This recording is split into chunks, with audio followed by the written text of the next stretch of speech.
So ಇಲ್ಲಿ ಈ ಕಂಬ ಏನಿದೆ, ಕಂಬ ಯಾವುದೇ ಆಧಾರಗಳಿಲ್ಲದೆ ನಿಂತಿದೆ ಅಂತಕ್ಕಂಥ ಒಂದು ಮಾಹಿತಿ ಇದೆ. ನೋಡೋಣ.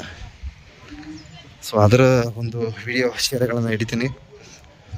ಸೊ ನಮಗೆ ಇತಿಹಾಸಗಳು, ನಾವು ಶಾಲೆಗಳನ್ನು ಓದಬೇಕಾದ್ರೆ ಇತಿಹಾಸಗಳನ್ನು, ಅಪ್ಪ ಸ್ವಾಮಿ ಹೌದು ಕಣ್ರಿ, ಇತಿಹಾಸಗಳು ನಮ್ಮ ಶಾಲೆಯ ಶಿಕ್ಷಕರು ಹೇಳ್ತಾಯಿದ್ರು. ಆದರೆ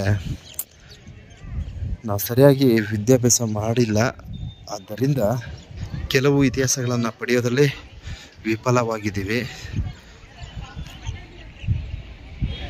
ಸೊ ಏನಾದರೂ ಒಂದು ವಸ್ತುಗಳನ್ನು ಹಾಕಿ ತೆಗೆದು ಬಿಡ್ಬೋದಂತೆ, ಗ್ಯಾಪ್ ಇದೆ ಅಂತ ಹೇಳ್ತಾ ಇದ್ದಾರೆ. ಸೊ ಅದೇನಪ್ಪ, ನನಗಂತೂ ಈ ಗ್ಯಾಪು ಯಾವ ಥರ ಇದೆ ಅಂತ ಸ್ಪಷ್ಟವಾಗಿ ಗೊತ್ತಾಗ್ತಾ ಇಲ್ಲ. ಒಟ್ಟು ಇದು ಗ್ಯಾಪ್ ಇದೆ ಅಂತ, ಏನಾದ್ರು ಒಂದು ವಸ್ತುವನ್ನು ಹಾಕಿ ತೆಗೆದು ಬಿಡ್ಬೋದಂತೆ. ನೋಡಿ ಈಗ ಇಲ್ಲಿ ಏನು, ಈ ಒಂದು ಕಂಬ ಇದೆ, ಯಾವುದೇ ಆಧಾರಗಳು ಇಲ್ಲದೆ ನಿಂತಿದೆ. ಸೊ ಇಲ್ಲೆಲ್ಲ ಏನೇನೋ ಒಂದು ಗ್ರಿಪ್ಗಳನ್ನು ಹಾಕಿದ್ದಾರೆ, ಏನಂತ ಗೊತ್ತಿಲ್ಲ ನನಗೆ. ಸೊ ಬಹಳ ಒಂದು ಇತಿಹಾಸವನ್ನು ಉಳ್ಳಂತಹ, ಮೇಲೆ ಹತ್ತಬಾರದು ಅಂತ ಹಾಕಿದ್ದಾರೆ ಒಂದು ಬೋರ್ಡು. ಕಂಬ ಇದಾಗಿರುತ್ತದೆ ಬಂಧುಗಳೇ, ಇತಿಹಾಸವನ್ನು ಉಳ್ಳಂತಹ ಕಂಬ. ನನ್ನ ಕಾಲು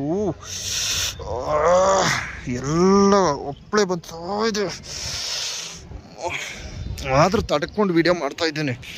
ಯಾಕೆಂದರೆ ಬಿಸಿಲು ತುಂಬ, ಕಲ್ಲಿಗೆ ಬಿಸಿಲು ಹೊಡಿತಾ ಇದೆ. ನನಗೆ ಎಷ್ಟೇ ನೋವಿದ್ರು ನಾನು ತಡ್ಕೊತಾ ಇದ್ದೇನೆ, ಯಾಕೆಂದರೆ ಕಾಲು ಸುಡ್ತೈತೆ. ಯಾಕೆಂದರೆ ನನ್ನ ವಿಡಿಯೋ ಎಲ್ಲರೂ ವೀಕ್ಷಣೆ ಮಾಡಲಿ ಅಂತಕ್ಕಂಥ ಒಂದೇ ಒಂದು ಮನೆ. ಅಪ್ಪ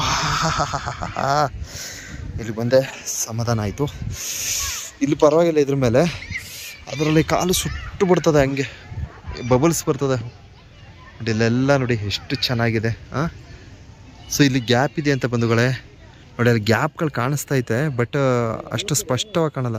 ಯಾವ ಆಧಾರದಲ್ಲಿ ನಿಂತಿದೆ ಅನ್ನೋದೇ ಗೊತ್ತಾಗಲ್ಲ. ನೋಡಿ ಎಲ್ಲ ಕಡೆ ಗ್ಯಾಪ್ ಕಾಣಿಸ್ತೈತೆ.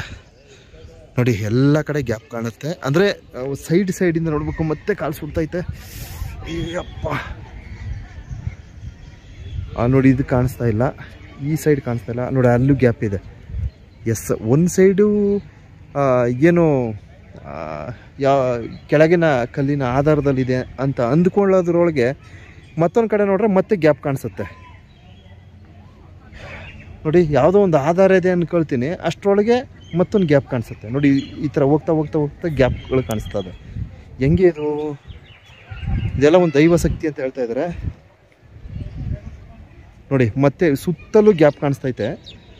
ಗ್ಯಾಪ್ ಸಹ ಇದೆ. ಅಂದರೆ ಅಲ್ಲಿ ಗಂಟೆ ಹೋಗೋದ್ರೊಳಗೆ ಇನ್ನೊಂದು ಕಡೆ ಇನ್ನೊಂದು ಪೋರ್ಷನ್ ಕೆಳಗಡೆ ಹೋಗಿರ್ತದೆ. ಈ ಥರ ಕಾಣಿಸುತ್ತೆಪ್ಪ. ಅಯ್ಯೋ, ಅಸಾಧ್ಯ. ನೋಡ್ತಾ ಇದ್ರೆ ನನ್ನ ತಲೆನೇ ಕೆಡ್ತೈತೆ. ಅಬ್ಬ, ಕಾಲು ಸುಡ್ತೈತೆಪ್ಪ. ಸೊ ಏನು ಈ ಒಂದು ಕಂಬ ಏನಿದೆ, ಇದು ಯಾವುದೇ ಆಧಾರಗಳಿಲ್ಲದೆ ನಿಂತಿದೆ ಅಂತಕ್ಕಂಥ ಒಂದು ದೈವ ಶಕ್ತಿ ಅಂತಕ್ಕಂಥ ಒಂದು ಮಾಹಿತಿ ಇದೆ. ಸೊ ಒಂದೊಂದು ಪೋರ್ಷನಲ್ಲಿ ಒಂದೊಂದು ಥರ ಕಾಣಿಸ್ತೈತೆ. ಸೊ ಇದು ಅಷ್ಟೊಂದು ನಾನು ಸರ್ವೆ ಮಾಡಿದ್ರೆ ಆ ದೇವರು ನನಗೊಂದು ಗ್ರಾಚಾರ ಕಾಯಿಸ್ಬಿಡ್ತಾನೆ, ಬೇಡ. ಸೊ ಅಷ್ಟೊಂದು ಸರ್ವೆ ಮಾಡೋದು ತಪ್ಪಾಗುತ್ತೆ, ಬೇಡ. ಓಕೆ ಬಂಧುಗಳೇ, ಬೇಲೂರಿನ ಇಂತಹ ಒಂದು ಸುಂದರವಾದ ಕಲಾಕೃತಿಯ ವಿಡಿಯೋವನ್ನು ಎಲ್ಲ ನನ್ನ ಚಂದಾದಾರರಿಗೆ, ಫೇಸ್ಬುಕ್ ಫಾಲೋವರ್ಸ್ಗೆ ಸಮರ್ಪಣೆ ಮಾಡಿದ್ದೀನಿ. ಸೊ ಬೇಲೂರು ಈ ವಿಡಿಯೋ ಹೆಚ್ಚಿನ ವ್ಯೂಸನ್ನು ಪಡೀಲಿ ಅಂತ ಶ್ರೀ ಸ್ವಾಮಿ ಚನ್ನಕೇಶವ ಸ್ವಾಮಿಯವರಲ್ಲಿ ಕೈ ಮುಗಿದು ಬೇಡಿಕೊಳ್ತೀನಿ. ಶ್ರೀ ಚನ್ನಕೇಶವ ಸ್ವಾಮಿಯವರು ಏನು ಈ ಒಂದು ಬೇಲೂರು ವಿಡಿಯೋ ನಮ್ಮ ಯೂಟ್ಯೂಬ್ನಲ್ಲಿ ಮಿಲಿಯನ್ಗಟ್ಟಲೆ ರೀಚ್ ಆಗಲಿ, ಹಾಗೆ ಫೇಸ್ಬುಕ್ ಪೇಜ್ನಲ್ಲಿ ಕೋಟಿಗಟ್ಟಲೆ ರೀಚ್ ಆಗಲಿ ಅಂತ ಆ ಭಗವಂತ ಆಶೀರ್ವಾದ ನೀಡಲಿ, ಅವರ ಒಂದು ಆಶೀರ್ವಾದ ಸದಾ ಇರಲಿ ಅಂತ ಹೇಳ್ತಾ ಈ ವಿಡಿಯೋನ ಅಂತ್ಯಗೊಳಿಸ್ತಾ ಇದ್ದೀನಿ.